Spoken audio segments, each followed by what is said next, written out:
Newton witnessed an apple falling and discovered gravity. Ruth Graves tried to bake a cake and accidentally discovered chocolate chips. Tracy Chapman was busking her way to her big break. We all wish for one opportunity, one unexpected chance to succeed, one rare possibility to change our lives forever. We can't all wait for an apple to fall, but we all want to be in the right place at the right time, where opportunities are carefully suggested and possibilities are available to all. INX1, Wealth of Investment Opportunities.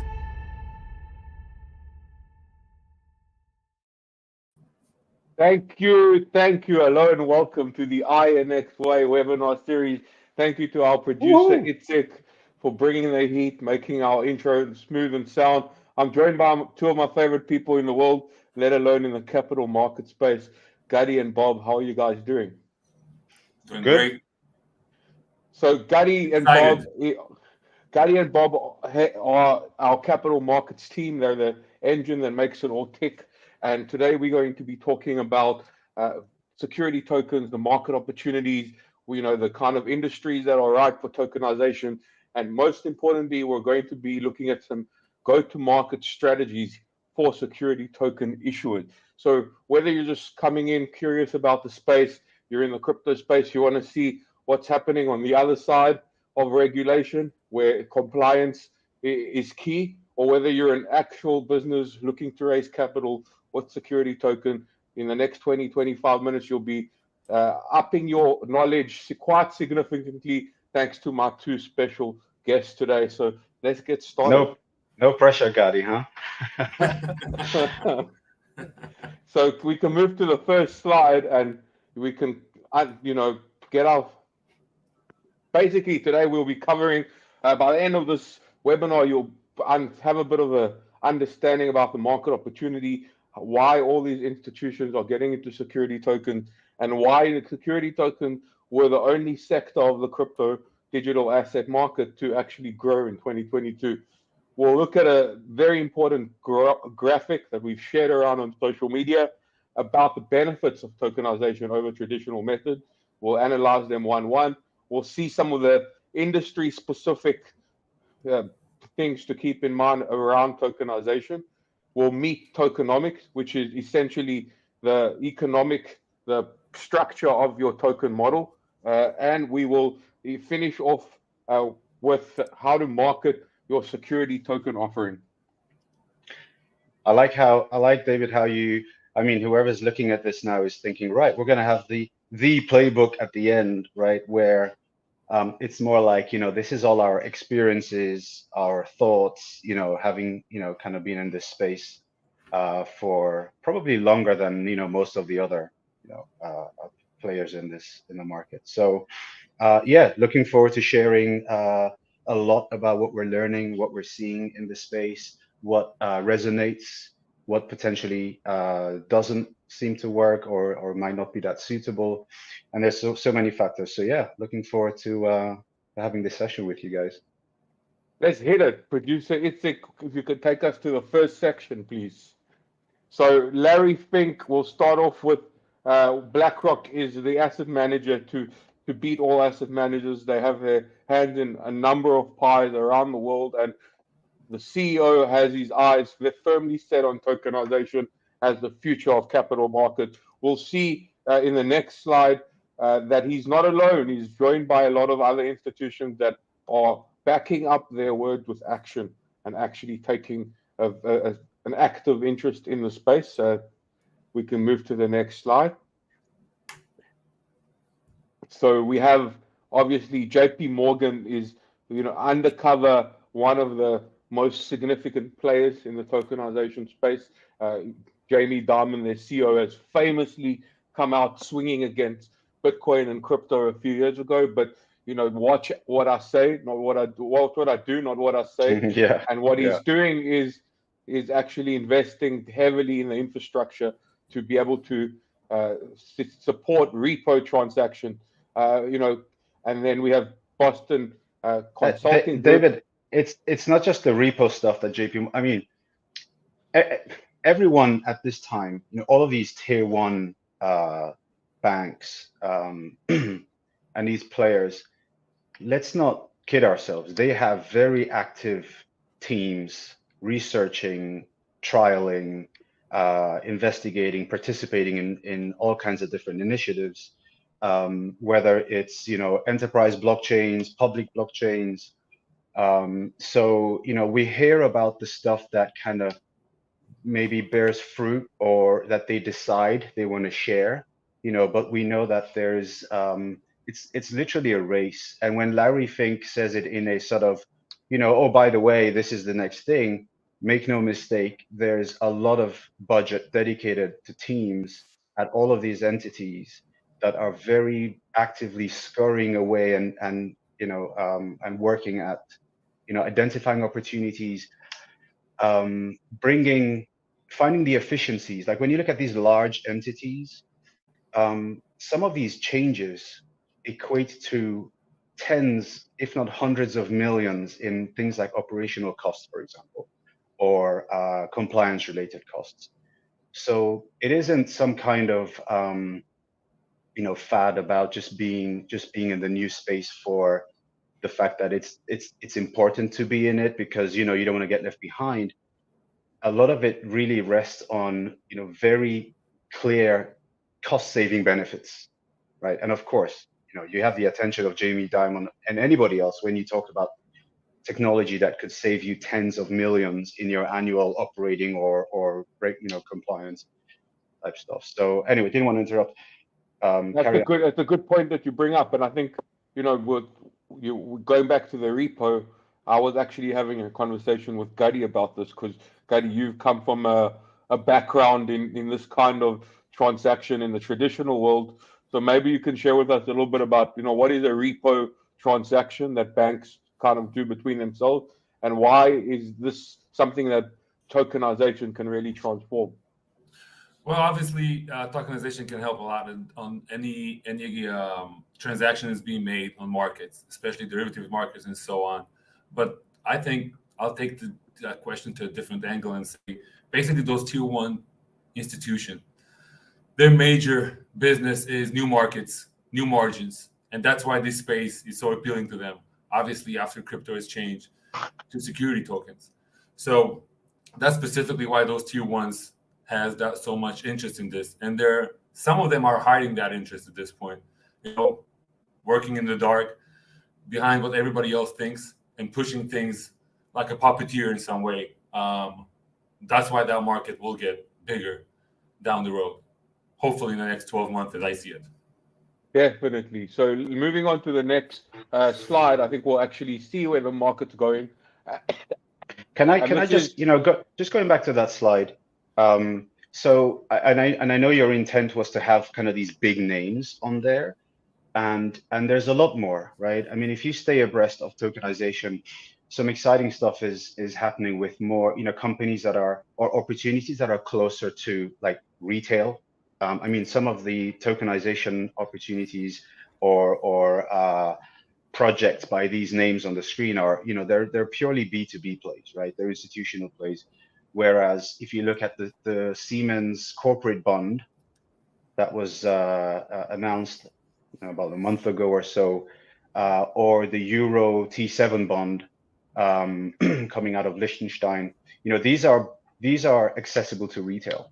So there's a lot more, accessible tokenized instruments. As far as retail is concerned. So, but yeah, I mean, it's a good list to start with. Sorry, next slide, please. And this is where the proof is in the pudding. There's a incredible uptick in security tokens over the last few years, especially in 2022. And we all know that 2022 wasn't exactly a boom year for markets in general. Interest rates went up, inflation was a bit out of control, and the crypto markets had Celsius and Luna and FTX, and the hits just kept coming. But security tokens were laboring in the corner, $14 billion when looking at the entire crypto market, at DeFi, at NFTs. It's still a flash in the pan. It's still a drop in the ocean, but the trend is definitely on the up, and it's definitely encouraging to see this sector drawing in both retail and institutional capital. Agreed. I mean, the thing about this particular chart is, of course, the numbers we're seeing here, and the way this bar chart would continue to evolve over time. What sits behind it is a regulated play. It's a regulated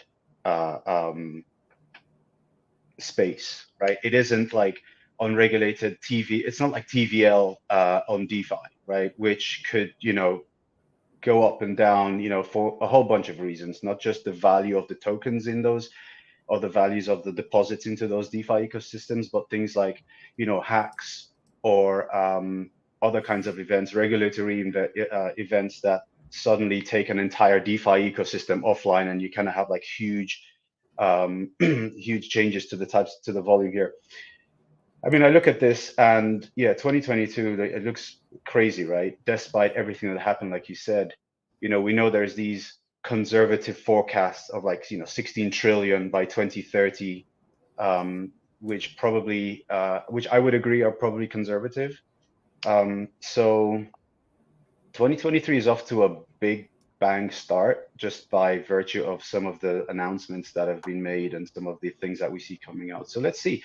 Maybe at the end of this, we should do some kind of forecast of where we think this is going to be for 2023. Your mic is off, David. He's off. My mic is now on. Thanks, Gadi. So let's move to the next slide, and we'll just have one thing to say about forecast, that a lot of the 2023 forecast for the crypto market, Coinbase had one, and CoinMarketCap, and a lot of the guys, and I saw very few mentions of security tokens, Masari Crypto. Everyone was talking about DeFi and NFTs and the metaverse and Web3 and Bitcoin and security, and a lot of cool trends within the sector. But security tokens are still kind of the sleeper agent in the whole space. Let's move on to the next slide and see the benefits of tokenization over traditional methods. We'll take a look at this graph, and maybe Bob, would you like to take us through one by one the non-dilutive Sure. especially? I love the non-dilutive one. It definitely gets the attention of, when Gadi and I do these calls where we talk people through the capital market solutions that we offer at INX. When you want to kind of catch the attention, whether it's a startup or a growing up a company looking to do a Series A, B, and you say, INX raised $85 million in our IPO and didn't dilute the cap table one bit. That's powerful. This is something that you kind of have to explain that, and people and they want to understand how that works, and of course it's not going to work for everyone, and even some who appreciate how exciting it is still want to have a security token that represents equity in the company, right? So this isn't some kind of prescriptive list that says, this is how you do security tokens. This is just showing, the spectrum of what's available. So non-dilutive raises could work very well for certain types of industries. We'll talk about B2C a lot, companies that have, big retail followings, or companies that are able to market themselves very effectively and potentially are already cash flow positive, and so that's the non-dilutive one. Raising from retail investors, so that's that B2C model. If you look at traditional private markets, retail didn't really have a place in it. It was if someone could latch onto a relative or a friend or someone who worked in financial markets who knew of some kind of private placement, and they were kind of able to pool or be part of something like that. That was the best opportunity, if anything. With the blockchain crowd, digital natives, or even mature, investors, professional investors or accredited investors coming onto the blockchain, it's kind of like, the blockchain becomes this mechanism that you can just reach them wherever they are in the world, right? And if they're your community, i.e. they're your existing customers, they're your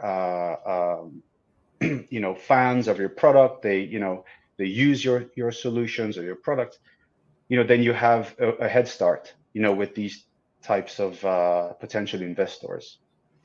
And then moving on to that next point, you can engage with them directly. So if you think about traditional equities, a company doesn't know, doesn't interact directly with its shareholders, right? It can through its, quarterly or annual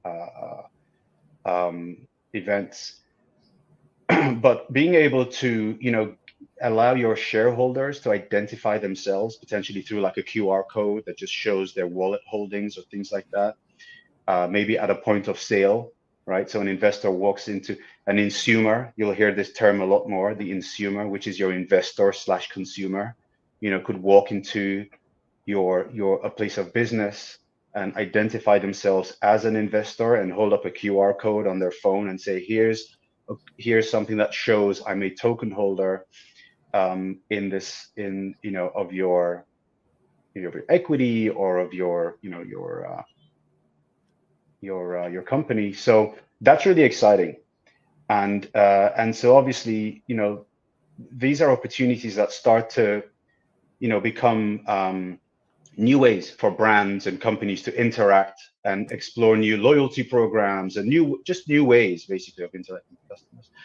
The next point, 24/7 secondary markets. This is obviously when a primary raise is complete and tokens get minted and distributed, and they're now trading on the secondary marketplace, the ATS, like we did. Traditional markets, right now we're 15 minutes from opening bell in New York. Let's talk about what happened to Silvergate last night, right? Silvergate made an announcement after the close last night. And now, whoever is trying to get out of Silvergate has had to sit there and wait for market open. So, our ATS, it's open 365 days, 24/7, 365 days.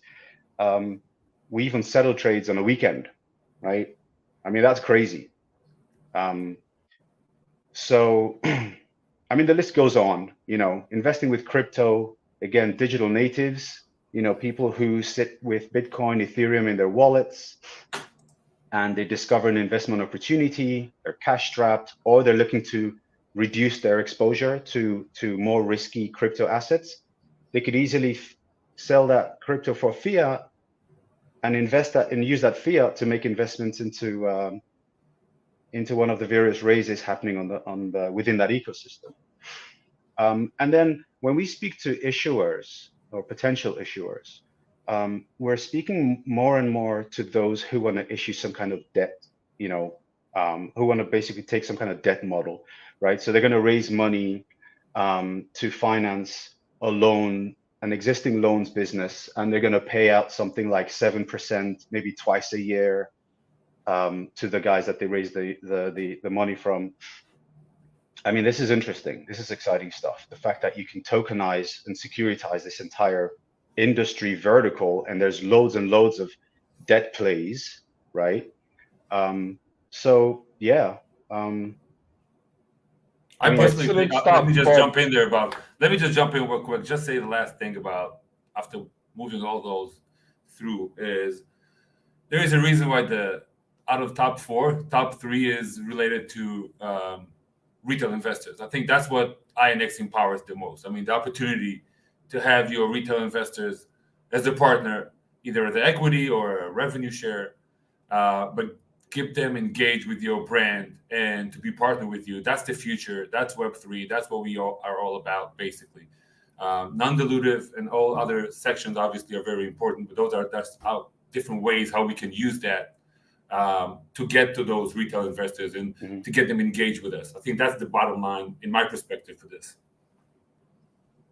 Cool. I agree with you 100%. I mean, as a retail investor myself, I think a lot of people were drawn into crypto because here's an opportunity for the little guy to get opportunity to get access to investments that were locked for very prime investors before, and that's the big vision of democratizing finance that's playing out in front of our eyes. Let's move on to the next Definitely. section. You could say it slightly differently. You know, you could simplify it and say, look, traditionally in primary markets, if you invested in a company, you were waiting for one of three things to happen. One was, you know, the company does a subsequent raise, so basically a liquidity event, right? You're waiting for a subsequent raise.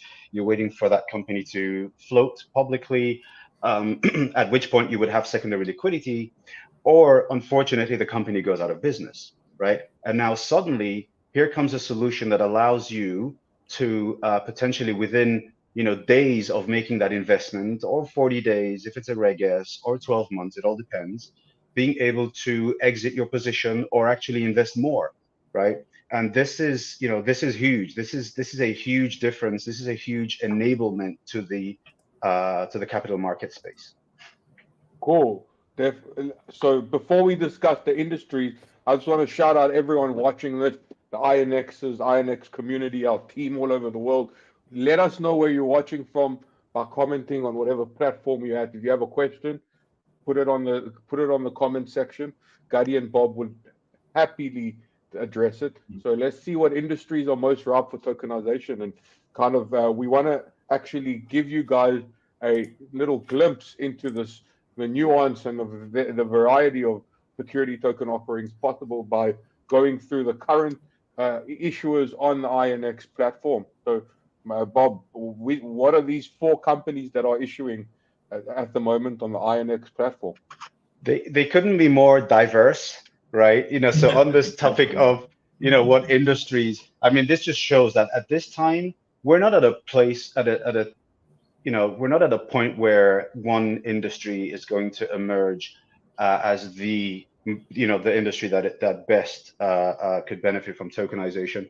I mean, real estate was probably the first, or was the first industry to recognize the amazing benefits of tokenization, or the opportunities, fractionalizing, you know, very illiquid, you know, mega hotel structures, or even real estate funds.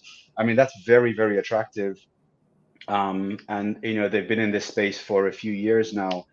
And before I talk about these 4 raises, again, even within these industries, there are more exciting opportunities than others, right? So if you're trying to get an accredited investor in the USA to invest in say a beachfront hotel in Cancun, Mexico, where that security token carries some utility benefits that maybe entitles them to a discount within that, for that specific hotel or a hotel chain, that's something they can relate with, you know, Cancun, Mexico.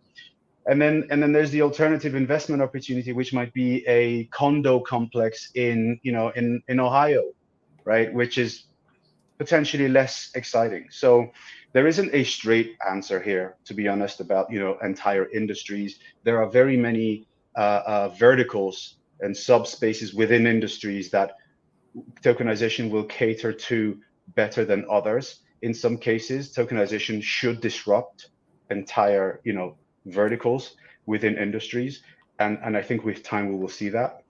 The raises on the platform, I mean, I'll start on the left. So, you know, Treasure Experience, this is a kind of a straightforward play, right? It's the fact that there's a company that has, actually, I'll go a step back. So INX took 5 years to build, to acquire licenses, to create this regulatory framework or umbrella under which we can offer all these services, right? So it was one thing to get all the licenses. It was one thing to even get the go ahead from the SEC to proceed and become a player in this space. And then we got this, you know, started getting the licenses, and we were able to do the raise, and we started getting the funds, and then we had to build the solutions that all kind of sit within this space. That's been our special focus for the last 5 years. And now there's all these industries out there. And we can't be experts in every industry. And what we're seeing, as you would expect, is that the experts in their industries are looking at how tokenization works for their industry. And they're coming to us and saying, here's what we do today, and here's how we want to do it differently. And we think what we understand is that tokenization allows us to achieve that. And I would say half the time they're onto something. They're definitely onto something. They've identified the opportunity. They've identified that cost saving or that ability to unlock investment opportunity that players were not, smaller players were not able to access. And so what we're really looking for these various industry verticals to understand tokenization, apply their learnings to what they do, and then come out and say, we think tokenization can help us do this. So Treasure Experience is one such example. These guys are in the space of understanding, opportunities around identifying lost, whether it's shipwrecks or the likes, and it's a straightforward play. We're looking to raise money, and we will reward investors with findings and treasures and things like that. Moving on to TruckPal. TruckPal was actually the first ever security token offering on INX, so it's a special one for us. And what's especially special about TruckPal is the fact that a dividend distribution is coming. It's been announced, it's confirmed, and so that's really exciting. And we're finalizing a few operational bits, and all the investors are going to start receiving, a USDC denominated dividend. And this is another benefit, right? So basically, we're going to write, a script that's going to interact with the blockchain, and it's going to distribute the USDC out to, a large number of wallets, right? So there isn't this admin overhead of, paperwork and signing and stuff like that. Moving on to Turncoin, which is our most recent raise, another really exciting one, where you have basically the concept of NFT, of playing cards in the NFT format, which we know are a big thing. I mean, we saw the NBA All-Stars, explosion with their NFT playing cards. The fact that athletes and media personalities, whether it's famous athletes or college athletes or whoever is looking to raise some money to support their journeys, their brand, their athletic careers or whatever it is, are able to basically raise money from a community around them, whether it's friends or family or their social networks, by selling these playing cards, right? They're actually fungible tokens because they can be sold, right? So these playing cards, the volume that's generated through the trading and buying and selling of these, the revenues from that all roll up into a security token, which 100% of those revenues roll up into that security token. So invest in the security token and benefit from this, this other kind of tokenized play that sits within the ecosystem. So that's a very interesting one. And then lastly, Advent Entertainment. This is a company that has rights to some Stan Lee IP, that has a lineup of movies and media productions that they would then invest, use the investments that they're raising to basically bring to life. So you've got a selection here of 4 completely different plays. You've got this Chinese logistics, software as a service play. You've got, Turncoin, which it was amazing how, just as they were about to go live, we had the NFL, the Super Bowl, right, where Patrick Mahomes, one of their biggest ambassadors, was actually, the shining star of that win. So it just goes to show that tokenization works for, very many industries, and we continue to work with all of these, with a lot of industries. Maybe I'll pause there because there's a few others that I can talk about, but see if you guys wanted to add anything. I think you covered the entire thing. I have nothing to say. Yeah, I think we try to grapple with on a marketing level, what the first industry that we should target when it comes to security token offerings. But as you can see from what Bob presented, there is no right answer for that because this is a totally evolving space, and we're right at the beginning. Yeah, let me just touch on some new. I mean, there was an announcement or there is some news that came out yesterday, which is that Hashrate Group (HAG) are going to bring their STO onto INX, and this is a Bitcoin mining play. So this is a really exciting one because this isn't a security token offering that it's not, the investment doesn't represent equity, or I mean, it doesn't, the rights that the token holder is receiving aren't equity or revenue shares or things like that. It's a payout of mined Bitcoin. So if you think about, people around the world who wish they could mine Bitcoin or Ethereum, who wish they could have a little rig and wish they had that understanding of how to run such a rig and find a graphics card, and this is an easy way to just invest in a regulated security token that basically pays you out in wrapped Bitcoin. So another really exciting example of industries that are going to take advantage. Epic. Let's move it to the next slide. We're going to be talking about tokenomics. We've already exceeded the 20 minutes, so we're going to try and keep it on the front foot. Let's see what we have about tokenomics. So tokenomics is the way that you actually structure the terms of your token. Now, tokenomics start with supply and distribution, who gets it, and on the other side there's utility and what should be yield as well. So what does token ownership entail? Do any of you guys want to speak to these two sections of tokenomics and maybe discuss a few brief tips on how to structure tokenomics in a way that maximizes the chance of success for the project? I'll let Gadi have a go. Well, that's not my forte. Let's be honest. But I think most of those questions has been answered by Bob in the last few minutes regarding what kind of deal you can strike or conduct regarding how to build it, and I just like it because you can use anything. It's just like a white canvas. Anything you throw at it will stick. It just need to make sense, and obviously not to raise any red flags. Just to be honest about what you're about to do and how you're gonna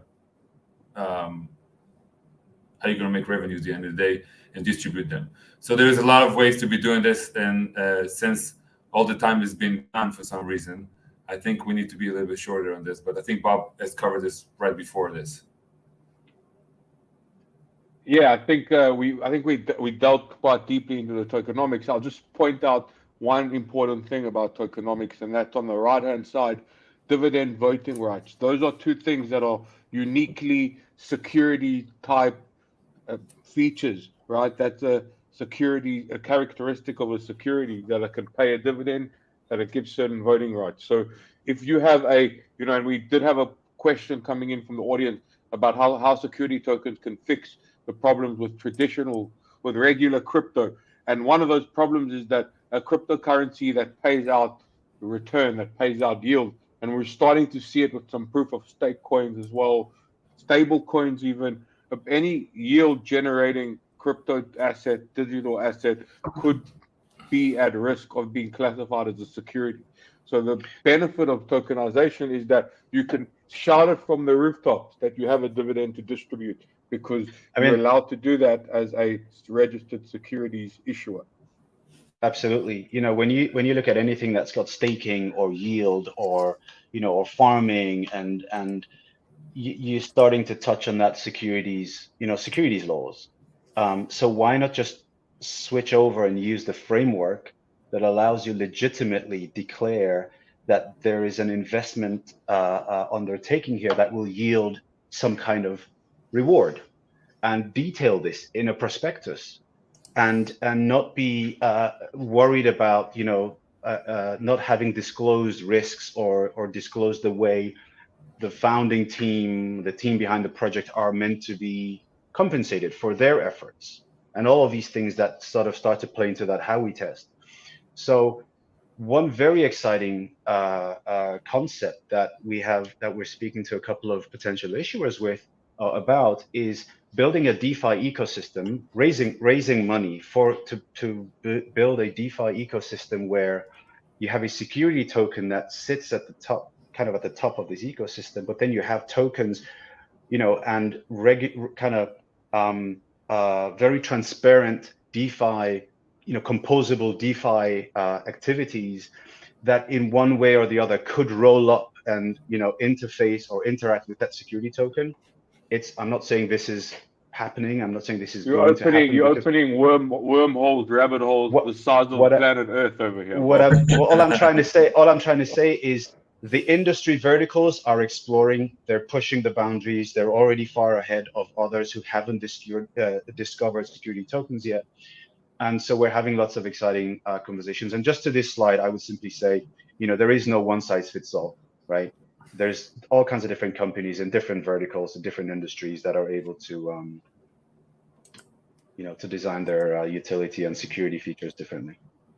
Cool. So we'll be skipping the next slide, which is a few common tokenomic mistakes. We'll be sharing this presentation, doing it up a little bit and giving it to you all. But moving on to the next section, where we talk about, I'm pretty sure we're going to talk about marketing your security token offering. And this is the crux of the playbook. The playbook is in our heads, and we are now giving it over, delivering it to you, to the community. Step one about marketing anything is to understand your audience, the personas that make up your target audience. And the beauty and the challenge in security tokens is that there isn't one answer for that question. So maybe you guys can tell me a little bit about the different audiences that we speak to, because we're sitting right at the intersection, right? We have the finance world that's coming to speak to us, that wants to understand Web3 and tokenization and the new digital economy. And then we have the degens that don't want to get into trouble and don't want to share a bunk bed with SPF. And they're coming to us as well, and they want to learn about regulation. You meant the institutional. You meant the institutional investors. You said the degens. Yeah, you mean the other guy, the complete other end of the spectrum. Yes. This picture tells. I love this whole kind of like a picture tells 1,000 words. I mean, you didn't even have to have any words on this slide. It's AI. The institutional investor doesn't exist. He's AI generated, but that's neither here nor there. Yeah. Look, democratization doesn't necessarily mean it's for retail only, it's for degens only.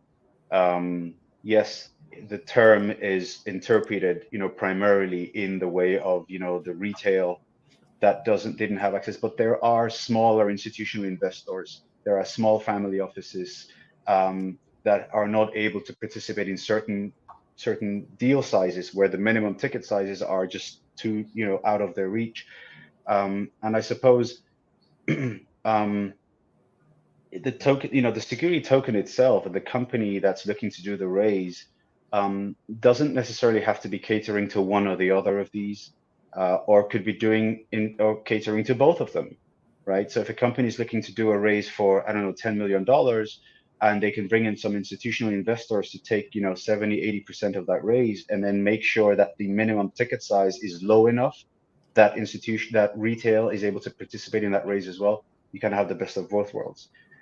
In terms of how we operate, INX's model is a regulated model. It doesn't matter what who the audience is. It has to be under the auspices of the SEC regulations that we structure any kinds of security tokens. And for the clients who are coming to us and speaking about this, it's like our white glove service is to educate them about how all of this kind of pans out. So I don't know if Gadi, if you want to add anything to the audience. No, that's not my side of the business, let's be honest. But talking about marketing and your client, we talked about it before, about who's your client and what they should be feeling comfortable with. Without exploring this space, nobody feels comfortable. So as David was mentioning earlier, education is important.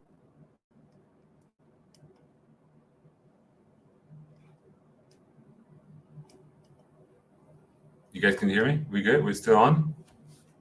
Yep. Yeah. I wasn't sure if you froze there for a second, but yeah. I thought I heard some crickets, but that's okay. Before we go into the channels, like just back, like a final word about audiences is, as we mentioned, it's not exclusive, and we're talking now about the potential investors, not so much the businesses themselves, which also the businesses are coming from both sides of the spectrum. But when we talk about these audiences, they are each, as we move on to the channel, bear in mind that each one will need a new, different type of messaging and different. They care about different things. The DGen are more used to, the tokenomics that of DeFi of NFTs, where a token represents some utility as well as has a return potential and has an opportunity to be used as collateral. Institutional investors are more used to traditional stocks and private equity. So for them, they're looking to get access to that type of investment with the added value of or everything we showed earlier, such as instant settlement and 24/7 markets and so forth.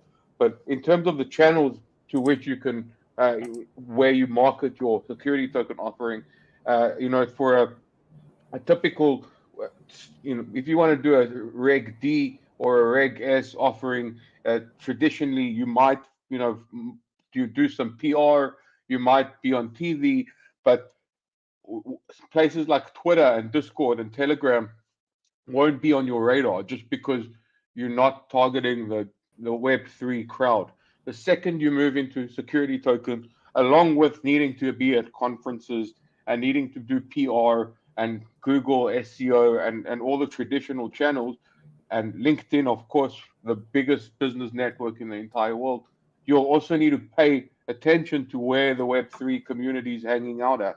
Because at the end of the day, they are going to be your not just investors potentially, but also your loudest advocates and your cheerleaders and your supporters and your partners on the journey. Because the community always comes in with some advice and support, and they help build your product from the ground up. So that's in terms of channels for marketing your security token offering. And I think before we close, I think it's important to kind of mention that we covered a lot over here. If you came from zero, you probably need to sit a few minutes with yourself and just digest this information bomb that just landed. But it's important to know that if you are doing a security token offering, you might not want to take care of the marketing, the go-to-market, the tokenomics. This might not be something that you're comfortable with or even understand. So in that case, there's always partners and there's always vendors and service providers that you can work with. And we at INX, we can obviously advise you on that, as well as link you up with the right people to make your security token offering as big a success as it can be. I would just add to that, the traditional sort of crypto influencer, a lot of them are pivoting. I mean, not a lot of them. Some of them have recognized security tokens are here, and there's pivoting to start to kind of focus on those and potentially do investor outreach. Well, not the investor outreach, but basically, be a key opinion leader, suddenly switching from crypto into security tokens. There's investor outreach marketing agencies out there that are educating themselves around security tokens. And like you said, with our reach, we're able to introduce potential issuers to players like that. Epic stuff. Before we go, does anyone have any questions? We're going to be waiting for 30 seconds to get your questions in on social media.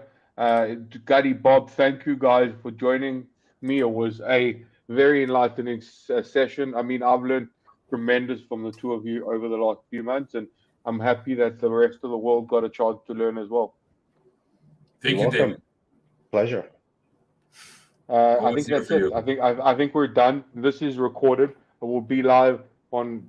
We'll have a YouTube, probably LinkedIn as well, and a few other platforms. So if your friends didn't catch it up because they're, sleeping off a crazy midweek party, then send them over the link. and don't let them miss out on this content. And stay tuned because we have another webinar coming up in 2 weeks. So until then, thank you and have a wonderful weekend. We'll see you soon. Newton witnessed an apple falling and discovered gravity. Ruth Graves tried to bake a cake and accidentally discovered chocolate chips. Tracy Chapman was busking her way to her big break. We all wish for one opportunity, one unexpected chance to succeed, one rare possibility to change our lives forever. We can't all wait for an apple to fall, but we all want to be in the right place at the right time, where opportunities are carefully suggested and possibilities are available to all. INX1, Wealth of Investment Opportunities.